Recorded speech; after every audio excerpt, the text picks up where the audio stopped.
Assalamualaikum warahmatullahi wabarakatuh.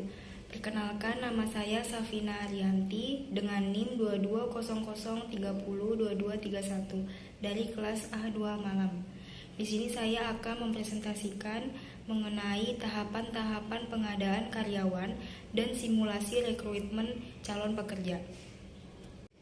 Di sini saya ada 12 tahapan pengadaan karyawan. Tahapan yang pertama yaitu membuat rancangan model struktur organisasi.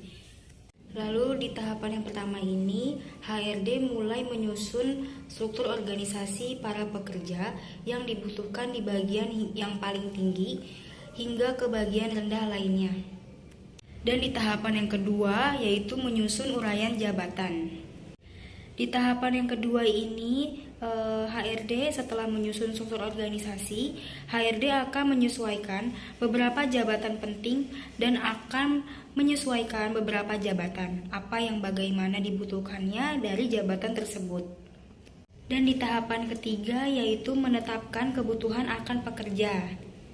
Dan di tahapan yang ketiga ini, HRD setelah menyesuaikan jabatan-jabatan, HRD juga akan mengadakan rapat dengan semua bagian dari departemen mengenai penempatan kebutuhan akan pekerja dan mana saja yang dibutuhkan oleh perusahaan tersebut. Di tahapan yang keempat ini yaitu menyusun perencanaan pemenuhan kebutuhan organisasi akan pekerja. Tahapan yang keempat ini yang dimulai adanya penyusunan tentang apa yang dibutuhkan dari masing-masing departemen. Lalu kemudian melakukan pengembangan dan menyusun tentang pemenuhan dan kebutuhan dari departemen tersebut. Di tahapan yang kelima yaitu menyusun rencana pencarian sumber calon pekerja. Di tahapan yang kelima ini, dengan adanya perencanaan yang dibuat, maka perencanaan calon pekerja akan lebih mudah. Lalu HRD juga akan mencari sumber-sumber yang akan terpercaya, akan memilih dengan baik dan akan menyeleksi apapun yang terbaik dengan keputusan tersebut. Di tahapan yang keenam yaitu melaksanakan pencarian sumber calon pekerja. Di tahapan yang keenam ini, HRD akan mulai mencari calon-calon pekerja dengan menggunakan beberapa sumber seperti hubungan berbagai agensi dan juga dari sumber-sumber email, sosial media, dan juga internet.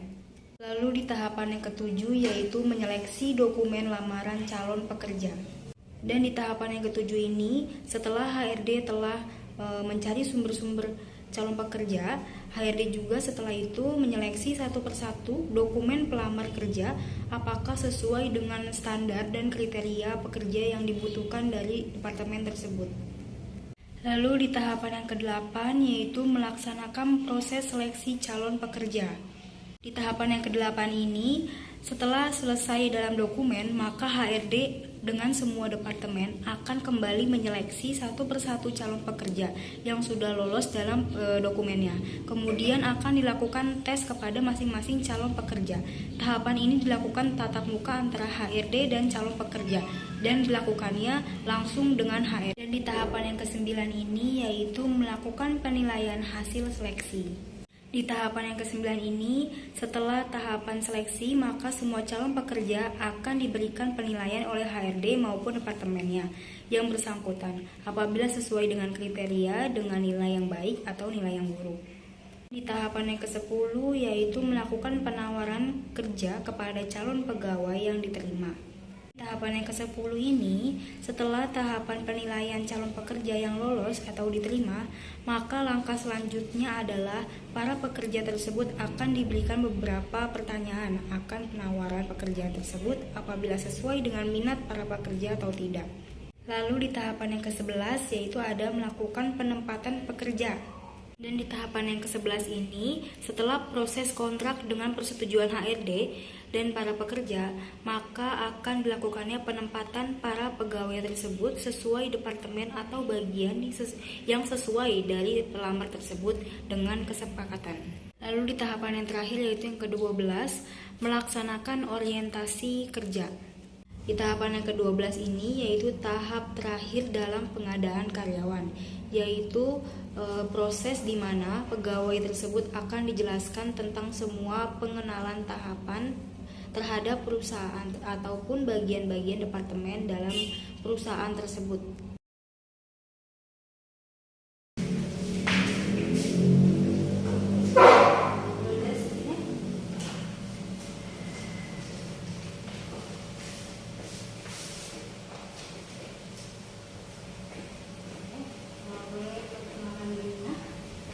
Kenalan, nama saya Rijal, usia saya 21 tahun. Alamat tinggal saya Jalan Maluku Raya nomor 70 Blok B.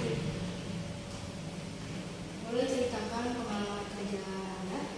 Pengalaman kerja saya bekerja di hotel di Maya City bagian banket atau restoran.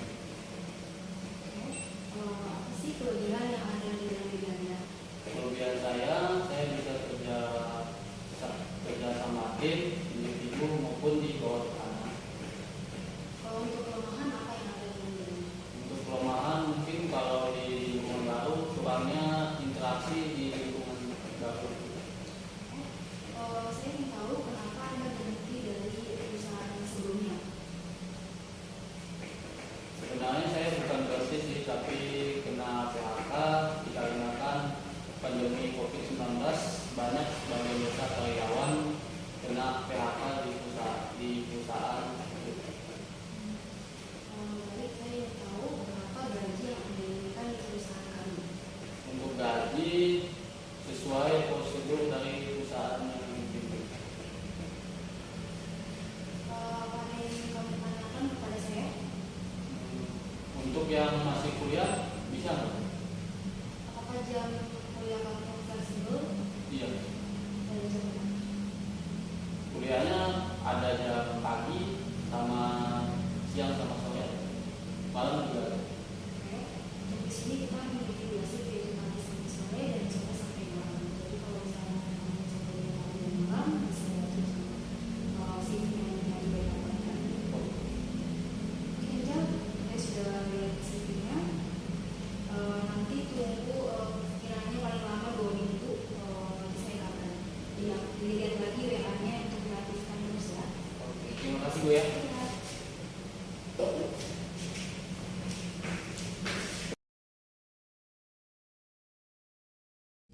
Begitulah proses tahapan-tahapan pengadaan karyawan serta perekrutan karyawan. Sekian dari saya. Wassalamualaikum warahmatullahi wabarakatuh.